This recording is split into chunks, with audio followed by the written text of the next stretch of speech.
ሰላም ጤና ይስጥልኝ እንደምሰንብታችኋል። እነሆ ዛሬ የ20ኛው ክፍለ ዘመን ሁለት ሚስጥራዊ ክስተቶችን እንድናይ ወደድኩ።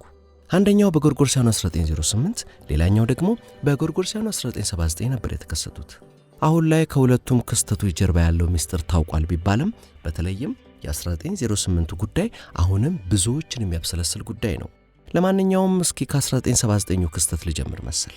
ከዚያ ደግሞ በ1908 በራሺያ የሳይቤሪያ ግዛት ቱንጉስካ ውስጥ የተከሰተውን አንድ ሚስጥራዊ ሁነት እንፈትሻለን።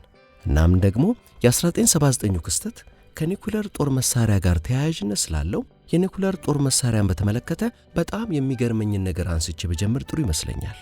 አሁን የኒኩለር ጦር መሳሪያ ጉዳይ ሲነሳ ግርም የሚለኝ ነገር ምን መሰላችሁ? የኒኩለር ጦር መሳሪያ ኖሯቸው ኋላ ላይ ያጡት ማለትም ያስረከቡ ወይም ጦር መሳሪያውን ያፈረሱ ሀገራት ነገር። እንዲህ አይነት ነገር አለ እንዴ ትሉ ይሆናል። እንክት አለኩ። ደቡብ አፍሪካ፣ ዩክሬን፣ ቤላሩስና ካዛክስታን በአንድ ወቅት የኒኩለር ጦር መሳሪያ ነበራቸው። አሁን ግን የላቸውም። ደቡብ አፍሪካ በአፓርታይድ ዘመን ሰርታቸው የነበረውን የኒኩለር ቦምቦች በታትናለች። ዩክሬን የቀድሞዋ ሶቪየት ኅብረት ስትፈርስ 1/3 ያክሉን የሶቪየት ኒኩለር ተተኳሽ ወርሳ የነበረ ቢሆንም ሁሉንም የሶቪየት ወራሽ ለሆነችው ለራሻ አስረክባለች። በፋንታው እና አሜሪካ አጥቂ ከመጣ አይዞሽ እንጠብቅሻለን ብለዋት ነበር። ግን ይሄው በራሻ ስትወቀጥ መች ደረሱላት? አሁን ላይ በርካታ ዩክሬናውያን የዛኔውን ውሳኔ ኮንኑታል። ምን ነበር ኒኩለሩን ባላስረከብን ኖሮ እያሉ በምሬት ከንፈር መንከስ ብቻ። የሶቪየት አካል የነበሩት ካዛክስታንና ቤላሩስም እንዲሁ በግዛታቸው ላይ የነበረውን የኒኩለር ጦር መሳሪያ ለራሻ አስረክበዋል። አሁን የኒኩለር ጦር መሳሪያ ወደ ታጠቁት ሀገራት እንምጣ። የኒኩለር ጦር መሳሪያ ባለቤት ከሆኑ 9 የዓለማችን ሀገራት መካከል 8ቱ ማለትም አሜሪካ፣ ራሽያ፣ ቻይና፣ ዩኬ፣ ፈረንሳይ፣ ህንድ፣ ፓኪስታንና ሰሜን ኮሪያ የዚህ ኃያል የጦር መሳሪያ ባለቤት መሆናቸውን ዓለም በይፋ የሚያውቀው እነርሱም የሚኮሩበት ስኬታችን የሚሉት ነው። ከ9ኙ ሀገራት አንደኛዋ ግን የጦር መሳሪያው እንዳላት ብቻ ሳይሆን የጦር መሳሪያው ባለቤት የሆነችው ገና ድሮ በ1960ዎቹ እንደሆነ የአደባባይ ሚስጥር ቢሆንም እርሷ ግን አለኝምም የለኝምም የለ በኒኩለር ጦር መሳሪያ ባለቤትነት ዙሪያ ለሚነሳባት ጥያቄ የምትሰጠው መልስ እንዲያው ዝም ነው። ኒኩለር አምቢጊቲ ይሉታል የዘርፉ ሰዎች ይናቋማል። አሁን የለኝምም ብሎ መካድ የለ አለኝምም ብሎ መኮፈስ የለ እንዲያው ሙያ በልብ ነው ብሎ ዝም ጭጭ ነው ፖሊሲዋ። ለነገሩ ይሄን ፖሊሲዋን የቀረጸው ዋና ምክንያት ወዲህ ነው። ይልቅ ይህችን ሀገር ላስተዋውቃችሁ፣ እስራኤል።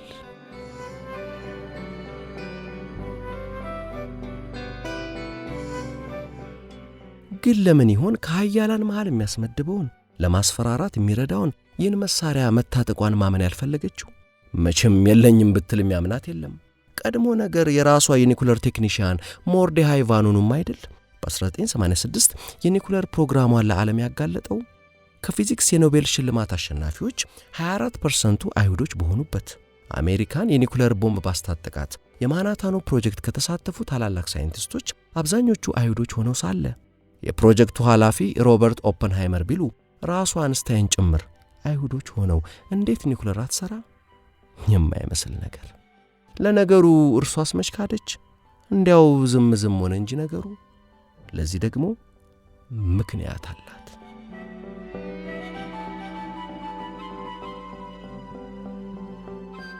በተለይ ምስረቷን ተከትሎ ባሉት ጥቂት 10 ዓመታት ውስጥ የከበቧት የአረብ ሀገራት ሊያጠፏት ቆርጠው ተነስተው ነበር። ስለዚህ የኒኩለር ጦር መሳሪያ ለመስራት ብትነሳ አይገርምም። በተለያዩ ጊዜያትም የኢራቅና የሶሪያን የኒኩለር ጦር መሳሪያ መስሪያ ተቋማትን አውድማለች። የኢራንንም አጥቅታለች። የኒኩለር ሳይንቲስቶቿንም ገላባታለች። ይህ ሁሉ እንግዲህ እነዚህ ጠላቶቼ ኒኩለር ከታጠቁ ያጠፉኛል በሚል ነው። እና ታዲያ ኒኩለር ከታጠቁ አያሳድሩኝም በሚል የእነዚህን ሀገራት የኒኩለር ፕሮግራም እያጠቃች ራሷ ኒኩለር ከታጠቀች ነገሩ ልክ አይሆንማ። ስለዚህ እንዳላት ዓለም እያወቀ መካዱ አያዋጣም። አለኝ ማለቱ ደግሞ የማይሆን ነገር ነው። ሌሎችን ኒኩለር አይኖራችሁ ለማለት አይመችማ። ስለዚህ መፍትሄው ምን ሆኖ ተገኘ? አለኝምም የለ የለኝምም የለ እንዲያው ዝም ኒኩለር አምቢጊቲ። ኒኩለር ግራ አጋቢውን በላይ ይሆን?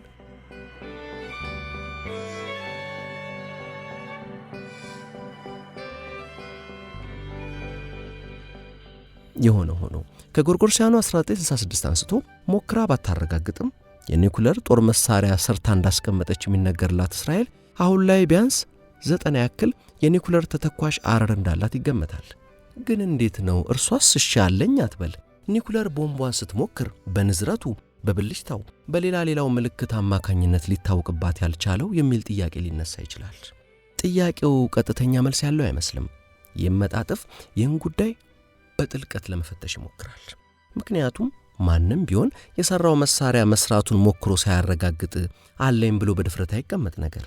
ኒኩለርን ያክል መሳሪያ ሲሞክሩ ደግሞ ድምፁ መሰማቱ፣ ብልጭታው መታየቱ፣ ንዝረትና ከፍንዳታው የሚለቀቀው ጎጂ የኒኩለር ቅንጣት መመዝገቡ ስለማይቀር ጉዳዩ ግመል ሰርቆ አጎንብሶ አይነት ነገር ይሆናል። አሁን ማንም ሳይሰማ የኒኩለር ጦር መሳሪያን መሞከር እጅግ አዳጋች ነገር ነው። እና ታዲያ ዓለምን ምን አይነት እንቅልፍ ቢጥለው ይሆን እስራኤል ቦምቧን ስትሞክር ያልተሰማው? ወይስ የታርቃ ፍንድታው ነው አትሉም? ወይስ ነገሩ ተሰምቶ ተሸፋፍኖላት ይሆን እንዴ? አንዱ ጉልቤ አጋሯ ደብቆላት ይሆናል።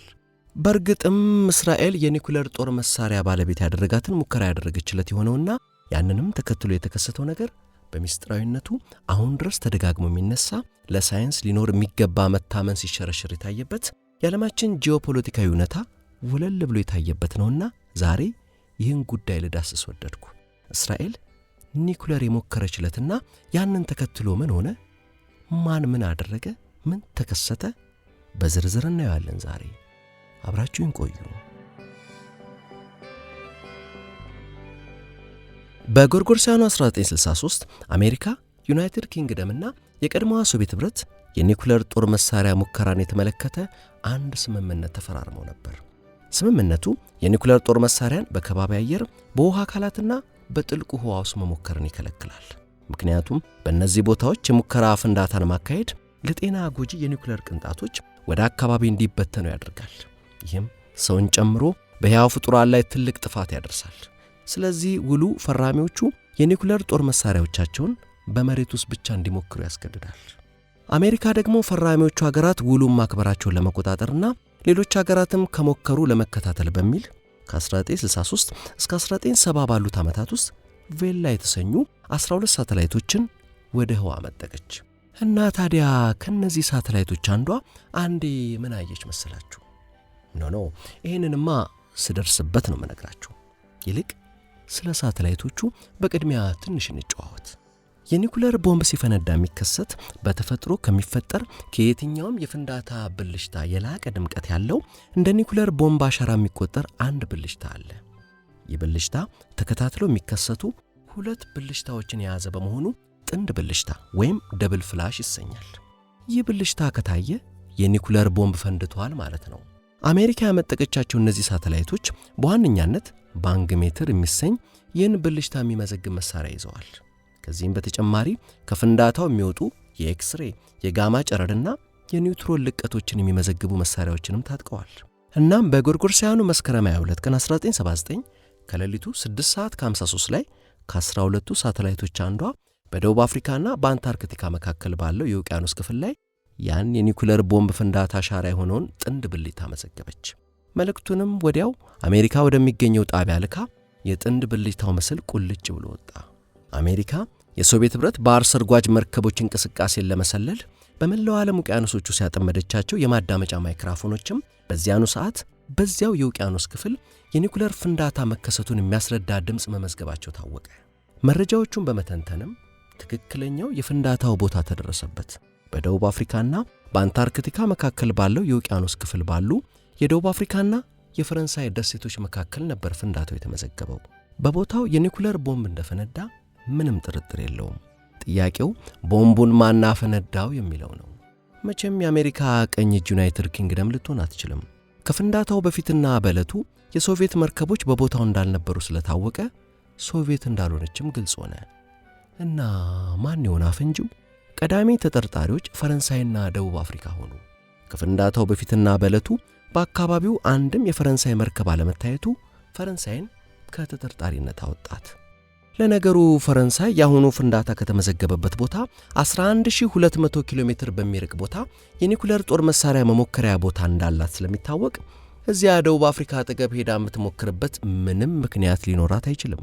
ከዚህም በተጨማሪ የ1963ቱ ውል ፈራሚ ያልሆነችው ፈረንሳይ የኒኩለር ቦምብ ፍንዳታ ሙከራዎቿን ሁሉ ቀድማ ለአሜሪካ የማሳወቅ ልምድ ስላላት ድንገት ተነስታ ደቡብ አፍሪካ አፍንጫ ስር መታ በድብቅ የምታፈነዳበት ምንም ምክንያት አይኖርም።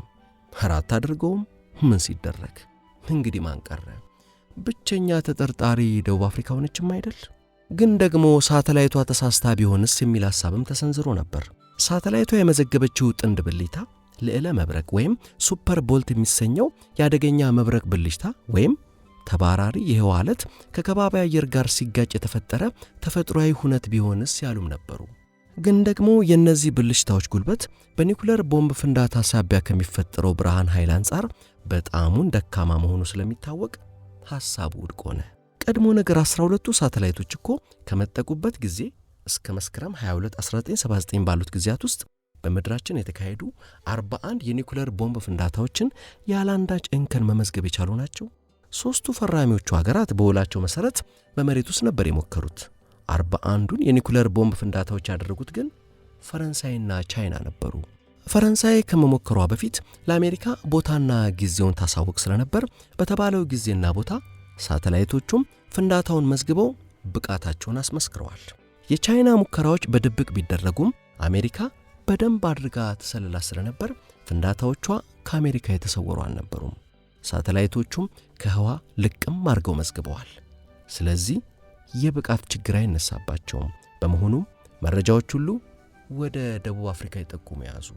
ግን ደግሞ ምንም እንኳ በወቅቱ ደቡብ አፍሪካ የኒኩለር ጦር መሳሪያ በመስራት ሂደት ላይ የነበረች ቢሆንም መሞከር ደረጃ ላይ እንዳልደረሰች ግን ይታወቃል። ይልቁንም የአፓርታይዷ ደቡብ አፍሪካ በዚያን ወቅት ልክ እንደርሷ ዓለም ያገለላት ግን ደግሞ የኒኩለር ፕሮግራሟ ሙከራ ብቻ የቀረው አንዲት ወዳጅ ነበረቻት።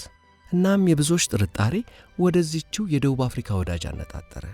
ኋላ ላይ የወጡ መረጃዎች የሚጠቁሙት ወደዚህችው ሀገር ነው፣ እስራኤል።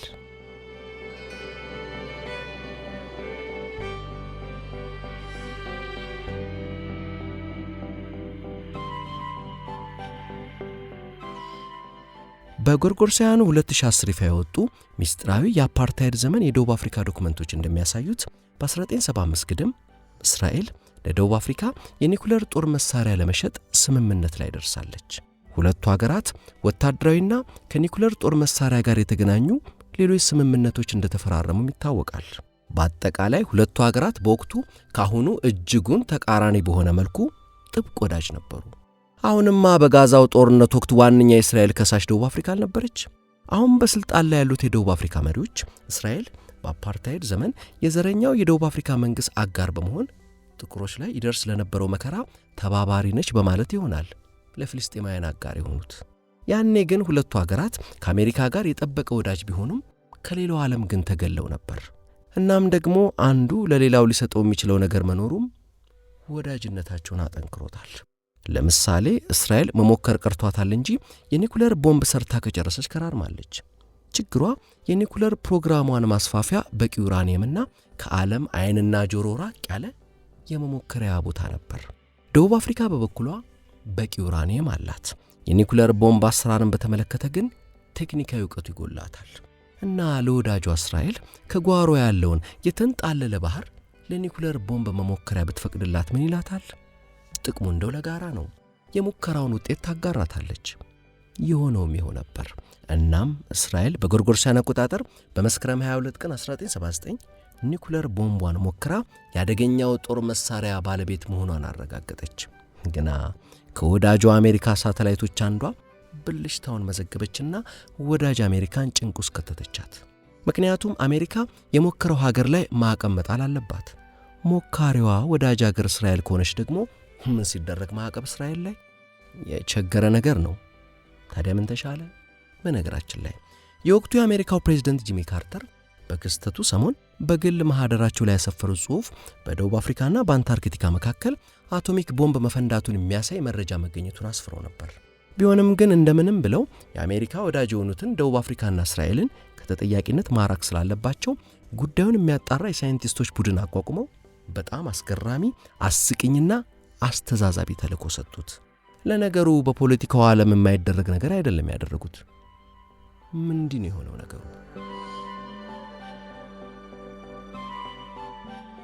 ቡድኑ ሁሉም መረጃዎች ቀርበውለት እንዲያጣራ ቢደረግ የዓለም አይን ወደ ደቡብ አፍሪካ ብሎም ወደ እስራኤል ሊዞር ነው። ስለዚህም ካርተር አጣሪው ቡድን ቀድሞ ነገር ሳተላይቷ የመዘገበችው ብልጭታ በተፈጥሯዊ መንገድ የተከሰተ እንጂ በኒኩለር ቦምብ ፍንዳታ አይደለም ብሎ እንዲገላግላቸው ፈልገዋል። ስለዚህ አጣሪው ቡድን ወዲያ ሳይል በሳተላይቷ የተመዘገበው ጥንድ ብልጭታ በኒኩለር ቦምብ ፍንዳታ ሳይሆን በአንዳች ተፈጥሯዊ ሁነት ሳቢያ እንደሆነ ብቻ እንዲያረጋግጥ አዘዙ። በእውነቱ ያስገራሚ ነገር ነው። የሚፈለገው መደምደሚያ ቀድሞ ነገር ተወስኖ አጣሪ መሾም ምን የሚሉት ነገር ነው? የጨነቀለት ሳይንስና ቴክኖሎጂ ገኖበታል በተባለው የምዕራቡ ዓለምም የሚሰራል ማለት ነው። ከአሜሪካ ታላላቅ ዩኒቨርሲቲዎች የተውጣጡት ጎምቱ ሳይንቲስቶች እንዲህ ያለ ቅድመ ሁኔታ የተቀመጠበትን ነገር መቀበላቸው አሳዛኝም ማስተዛዛቢም ነው። ቀድሞ ለተዘጋጀ መደምደሚያ ማረጋገጫ ፈልጉ የተባሉት የአጣሪ ኮሚሽኑ አባላት ከሳተላይቷ መረጃ ውጪ ሌላ ምንም አይነት መረጃ እንዳያገኙ ተደርገዋል። ያ ከሆነ ሐሰተኛ ሪፖርት ለማዘጋጀት ህሊና ክፉኛ ይጫናላ። ለምሳሌ ያክል ሳተላይቷ ብልጭታውን በመዘገበችበት ወቅት የአሜሪካ የባህር ኃይል የባህር ውስጥ ድምፅ መቅጃ ከፍተኛ ፍንዳታ መዝግቦ ነበር። ፖርቶሪኮ ውስጥ ይገኝ የነበረውና እስከ ቅርብ ጊዜ ድረስ የዓለማችን ግዙፉ የሬዲዮ አስትሮኖሚ ሞገድ መቀበያም ከፍንዳታው በኋላ በምድር የላይኛው ከባቢ አየር ክፍል ላይ ትልቅ ነውጥ መዝግቧል። ኒኩለር ቦምብ ሲፈነዳ ከሚወጡት ንጥረ ቁሶች አንዱ የሆነው አዮዲን 131 አውስትራሊያ ውስጥ መመዝገቡና ቦምቡ በፈነዳበት ወቅትም የነፋሱ አቅጣጫ ወደ አውስትራሊያ በኩል መሆኑ በትክክልም ሳተላይቷ የመዘገበችው የአቶሚክ ቦምብ ፍንዳታ ለመሆኑ ተጨማሪ ማስረጃዎች ናቸው። እነዚህን ሁሉ ወሳኝ መረጃዎች ግን አጣሪ ተብዬው እንዳያገኝ ተደርጓል።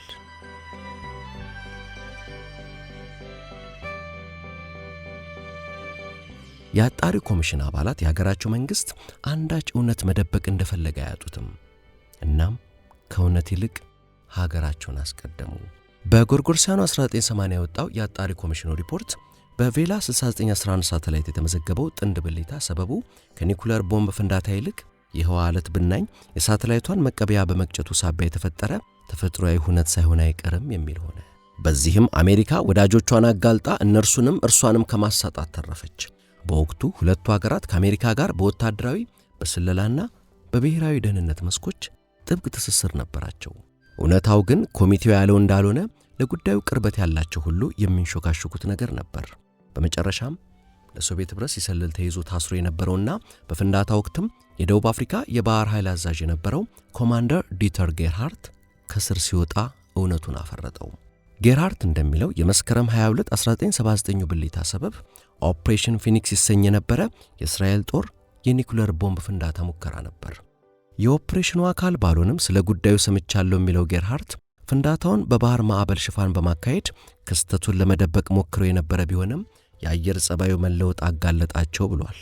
በፍንዳታው ሰሞን ወደ ፍንዳታው ቦታ አቀረብ የሚሉት የደቡብ አፍሪካ የሲሞንስታው ወደብና የባህር ኃይል መደብ ለሕዝብ ዝግ ሆነው መክረማቸው እንዲሁም የደቡብ አፍሪካ የባህር ኃይል የነፍስ አድን ቡድን በተጠንቀቅ እንዲሆን መታዘዙ ከክስተቱ ጀርባ ምን ሊኖር እንደሚችል በደንብ ጠቋሚ ነው።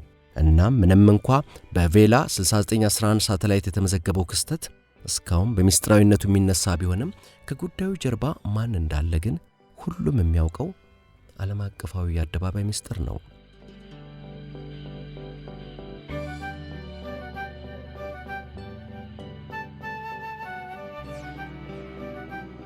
እስቲ አሁን ደግሞ ወደ ሌላኛው የ20ኛው ክፍለ ዘመን አስደናቂ ክስተት እንለፍ። ቦታው ሰዎች እጅግ ተበታትነው የሰፈሩበት በሩሲያ የሳይቤሪያ ግዛት የሚገኘው የቱንጉስካ አካባቢ። ወቅቱ በጋ ነው። ሰማዩ የጠራ፣ ሰዓቱ ከማለዳው 1 ሰዓት ከ15 ይላል። የዓይን እማኞች እንደሚሉት ድንገት ሰማዩ የተሰነጠቀ እስኪመስል ተከፍቶ የሚንቀለቀል የእሳት ኳስ እየተተኮሰ ሲከንፍ ታየ። ከዚያም ሌላ ፀሐይ የወጣች ያክል ብርሃኑ ለዓይን እስኪያጥበረብር ደመቀ። ከዓይን እማኞች አንዱ እንዳለው ሰማዩን ሰንጥቆ የሚወነጨፉ የእሳት ኳስ ግለቱ ልብሱ በእሳት የተያያዘ ያክል ለብልቦት ሸሚዙን አውልቆ ሊጥል ሲጣደፍ ከባድ ፍንዳታ ተሰምቶ የፍንዳታው ሞገድ ከነበረበት አሽቀንጥሮ ወረወረው። ራሱን ሳተ።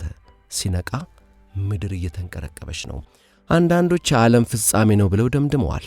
ፍንዳታው ያስከተለው የአየር ሞገድ ከጀርመን እስከ ክሮሺያ፣ ከዩናይትድ ኪንግደም እስከ አሜሪካ ተመዝግቧል። በተከተሉት ጥቂት ቀናት በኤስያና አውሮፓ የሌሊቱ ሰማይ የጋለ ብርሃን ሲረጭ ከረመ። በዚሁም ሳቢያ በስዊድንና ስኮትላንድ ሰዎች በውድቅት ሌሊት ያለ ብርሃን ልክ እንደ ቀን ጥርት ያለ ፎቶ አነሱ። ለመሆኑ ይህ ፍንዳታ ምን ይሆን? ቦታው ከዋና ዋና የራሺያ ከተሞች በጣሙን የራቀ በቀላሉ የማይደረስበት መሆኑና በተከተሉት ዓመታትም ሀገሪቱ በርስ በርስ ጦርነት በአብዮትና በአንደኛው የዓለም ጦርነት ተጠምዳ መክረሟ ክስተቱ በመላው ዓለም ቀርቶ በራሺያ ውስጥም በቂ ትኩረት ሳይሰጠው እንዲቆይ አድርጓል። የፍንዳታውን ቦታ በወጉ መፈተሽ የቻለው የሳይንስ ቡድን ወደ ማዕከላዊ የፍንዳታው ቦታ የደረሰው ከክስተቱ 19 ዓመታት በኋላ በ1927 ነበር። እናም በሩሲያዊ የማዕድን አጥኚ ሊዮኒድ ኩሊክ የተመራው ቡድን ወደ ቦታው ሲደርስ ባየው እንግዳ ነገር እጅጉን ተገረመ። በፍንዳታው ማዕከላዊ ቦታ ላይ ያሉ ዛፎች ቅርንጫፎቻቸው ተለምልመውና የግንዶቻቸው ቅርፊት ተልጦ በሳት የተለበለቡት ግንዶቻቸው ብቻ ተንጨፍረው ቆመዋል። ከዚህ ውጪ በ2150 ስኩዌር ኪሎ ሜትር ውስጥ ያሉ ማለትም የአዲስ አበባን የቆዳ ስፋት ከ4 እጥፍ በላይ በሚሆን ቦታ ላይ የነበሩ 80 ሚሊዮን ዛፎች ተረምርመዋል። ኩሊክ ከዓይን እማኞች ገለጻ በመነሳት ገና ወደ ፍንዳታው ቦታ ከመድረሱ በፊት የክስተቱ ሰበብ ሊሆን ይችላል ብሎ የገመተው ከህዋ የተወረወረ ተባራሪ አለት ወይም አስትሮይድ ግጭትን ነበር። ስለዚህም የአለቱን ስብርባሪና አለቱ ከመሬት ጋር ሲጋጭ የሚፈጠረውን ጉድጓድ ወይም ክሬተር ለማግኘት ተስፋ አድርጎ ነበር። ቦታው ሲደርስ ግን አለቱ ሊያርፍበት ይችላል ብሎ ባሰበው የውድመቱ ማዕከላዊ ስፍራ ላይ እነዚያ ቅርንጫፍ አልባ ዛፎች ናቸው ተገትረው ቆመው የሚታዩት። ምንም አይነት ግጭት ፈጠር ጉድጓድም ሆነ የአለት ስብርባሪ በቦታው የለም። ይህ እንዴት ሊሆን ይችላል? ከዚያን ጊዜ አንስቶ በክስተቱ ዙሪያ 1000 ያክል የምርምር ወረቀቶች ታትመዋል። አሁን ላይ የሳይንሱ ዓለም የተስማማበት መደምደሚያ ክስተቱ አየር ላይ ተቃጥሎ ፈንድቶ በኖ ባለቀ የህዋ አለት ሳቢያ የተከሰተ ነው የሚል ነው። በእርግጥም ከህዋ ወደ ምድራችን ተምዘግዝገው ከሚገቡ የህዋ አለቶች አብዛኞቹ ከመሬት ከባቢ አየር ጋር በሚፈጠር ግጭት ሳቢያ በሙቀቱ ነደው ስለሚያልቁ መሬት ላይ ደርሰው ግጭት የሚፈጥሩት በጣም ጥቂት ናቸው። እናም የቱንጉስካውን ውድመት ያደረሰው የህዋ አለት ስብርባሪው እንኳ መሬት ወለል ሳይደርስ በከባቢ አየር ውስጥ ተቃጥሎ ፈንድቶ በኖ ያለቀ ነው የሚሉት ሳይንቲስቶቹ። ፍንዳታውን አስመልክቶ ከተሰበሰቡ መረጃዎች በመነሳት በተሰራው ስሌት መሰረት የህዋ አለቱ ከ50 እስከ 60 ሜትር ስፋት የነበረው ሲሆን በሰከንድ 27 ኪሎ ሜትር በሆነ ከፍተኛ ፍጥነት እየተምዘገዘገ ከምድር ከባቢ አየር ጋር በመላተም ከመሬት ከ5 እስከ 10 ኪሎ ሜትር ርቀት ላይ ፈንድቷል። የፍንዳታው ሙቀትና ያስነሳው የአየር ሞገድም ጥፋቱን እንዳደረሰ ተደርሶበታል። የቱንጉስካው ፍንዳታ ጉልበት በሂሮሺማ ላይ የተጣለውን አቶሚክ ቦምብ 1000 እጥፍ ያህላል። በ1950ዎቹና 60ዎቹ ወደ ቦታው የተደረጉ ሳይንሳዊ ተልእኮች ደግሞ የፍንዳታው ሰበብ ከህዋ የመጣ አለት መሆኑን የሚያስረግጥ የፍንዳታው ቅሪት የሆነ የነደደውን አለት ጥቃቅን ቅንጣቶች ማግኘታቸውን ገልጸዋል። የሳይንሱ ዓለም ስለ ቱንጉስካው ክስተት ያለው መረዳት ቢሆንም የህዋ አለት ግጭት የሚለው ገለጻ ሁሉንም የዓይን እማኞችና መሬት ላይ ያለውን ክስተት አይገልጽም በሚል ክስተቱን ገላጭ ነው ያሏቸውን ሌሎች መላምቶች ያቀረቡ እጅግ በርካቶች ናቸው። አማራጭ ሳይንሳዊ ገለጻ ሊባል ከሚችለው እስከ ተራ የሴራ ትንተና ከ100 በላይ መላምቶች ተሰንዝረዋል። በሚስጥራዊ የኒኮላ ቴስላ ሙከራ ሳቢያ የተከሰተ ነው ከሚለው እስከ ከህዋ ተወርውሮ መሬትን ሰንጥቆ አልፎ በሄደ አንዳች ጥቁር አዘቅት ወይም ብላክ ሆል ሳቢያ የተከሰተ ነው ድረስ እጅግ የበዙ መላምቶች ቀርበዋል። በእርግጥም ጉዳዩን በጥልቀት ከፈተሹ ተመራማሪዎች አንዳንዶቹ እንደሚሉት በተወርዋሪ የህዋ አለት ግጭት ሳቢያ ነው የሚለው ገለጻ ሊመልሳቸው ያልቻላቸው የፍንዳታው አንዳንድ ክስተቶች አሉ።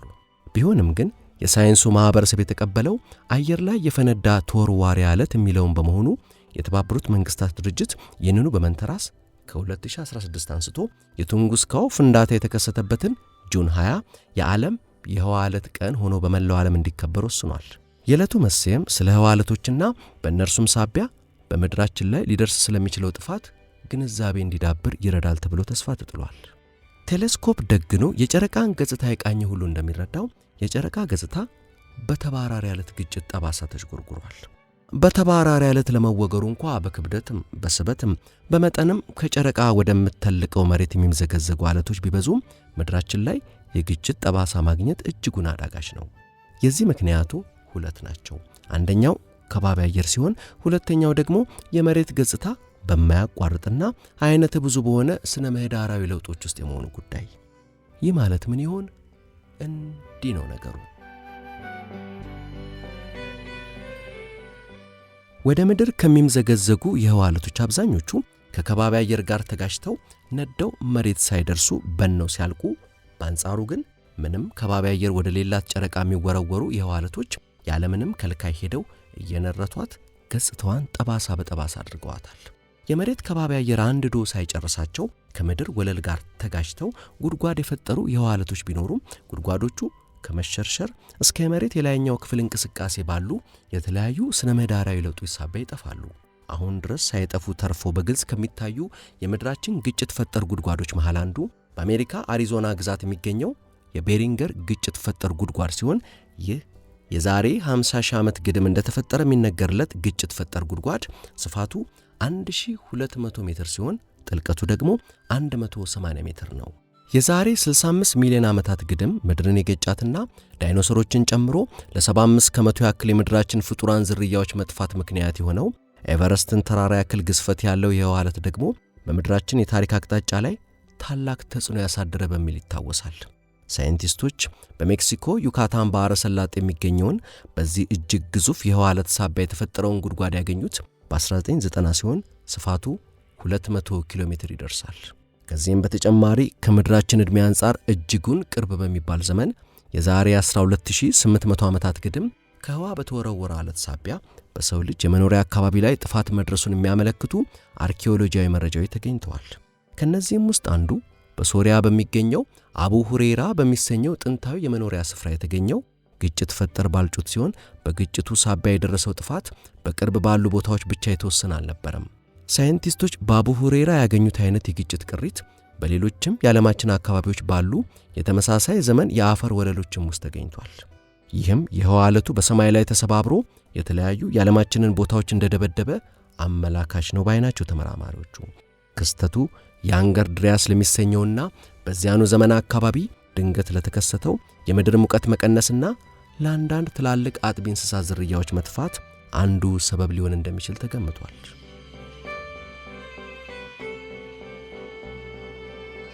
በዛሬዋ ጆርዳን የነበረችው ታል ኤል ሃማን ከተማ ለ3000 ዓመታት ያክል የደመቀች መኖሪያ ሆና ኖራ ከክርስቶስ ልደት በፊት በ1650 ዓመት ዓለም በድንገተኛ ክስተት መጥፋቷ ይታወቃል። መረጃዎች እንደሚጠቁሙት የዚህ ሰበቡ ከቱንጉስካው ዓለት ተለቅ የሚል የህዋ ዓለት በሰማይ ላይ በመፈንዳቱ ሲሆን ምናልባትም በዚሁ ሳቢያ የቦታው ለምነት በመቀነሱ ሊሆን ይችላል። ከ300 እስከ 600 ለሚሆኑ ዓመታት ቦታው ሰው ሳይኖርበት ቆይቷል። የዚህ ክስተት ጦስ ሳይሆን አይቀርም በአቅራቢያ የሚገኙ 15 ከተሞችና ከ100 በላይ መንደሮችም በዚያን ወቅት ጠፍተዋል። ከዚህም በተጨማሪ የቅርብ ዘመን ክስተት ሆኖ የተመዘገበው በ2013 በሩሲያዋ የቼሊያቢንስክ ከተማ አናት ላይ ሲወነጨፍ ተሰባብሮ የዓለት ስብርባሪ ያዘነበው 20 ሜትር የሚሰፋው የህዋ ዓለትም እዚህ ጋር ሊጠቀስ ይገባዋል።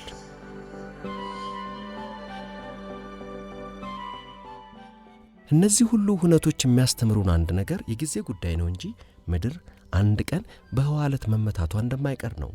ስለዚህም የአሜሪካው የህዋ ምርምር ኤጀንሲ ናሳና የአውሮፓው የህዋ ኤጀንሲ ኢሳ ከመሬት ምህዋር በ48 ሚሊዮን ኪሎ ሜትሮች ርቀት ላይ የሚያልፉ በመሆኑም ከመሬት ጋር ተላትመው ጥፋት ሊያደርሱ ይችላሉ ተብሎ የሚገመቱ የህዋ ዓለቶችን የጉዞ መስመርና ሌሎች ዝርዝር ጉዳዮችን እየተከታተሉ በመመዝገብ ላይ ይገኛሉ። እስካሁንም ከ37000 በላይ ተመዝግበዋል። ይህም ሆኖ ጥቂት የማይባሉ ምድራችንን ቢገጩ ትልቅ ጥፋት ሊያደርሱ የሚችሉ እስካሁን ያልታወቁ የህዋ አካላት እዚሁ በቅርብ ርቀት ምድር አፍንጫ ስር ሊኖሩ እንደሚችሉ ይገመታል። ናሳና ኢሳ ከመሬት ጋር የመላተም ዕድል ያላቸው ዓለቶች ከተገኙ ጥፋት ከማድረሳቸው በፊት ምን አይነት እርምጃ መውሰድ እንደሚቻልም ቴክኖሎጂ በማዳበሩ ላይ ተፍተፍ እያሉ ነው። እስከዚያው ለጊዜው ሰማዩም የጠራ ጥፋት አድራሽ የህዋ ዓለቱም እየተመዘገዘገ አይደለም። ቢሆንም ሲደርስ መጣደፍ ዋጋ የለውምና ገና አደጋው ሳይደርስ ህዋውን መቃኘቱ፣ መለካቱ፣ መመዝገቡ ከጥፋት ማምለጫውን መላ መዘየዱ ነው የሚያዋጣው። ያገባናል ያሉ በዚህ ጉዳይ እንቅልፍ የለንም ነው የሚሉ።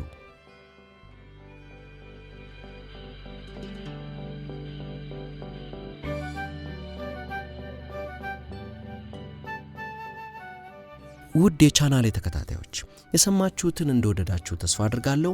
ይህን የሰማችሁትን ወይም ወደ ቻናሌ ጎራ ብላችሁ የወደዳችኋቸውን ለወዳጆቻችሁ ማጋራቱን አትርሱ። ሰላም።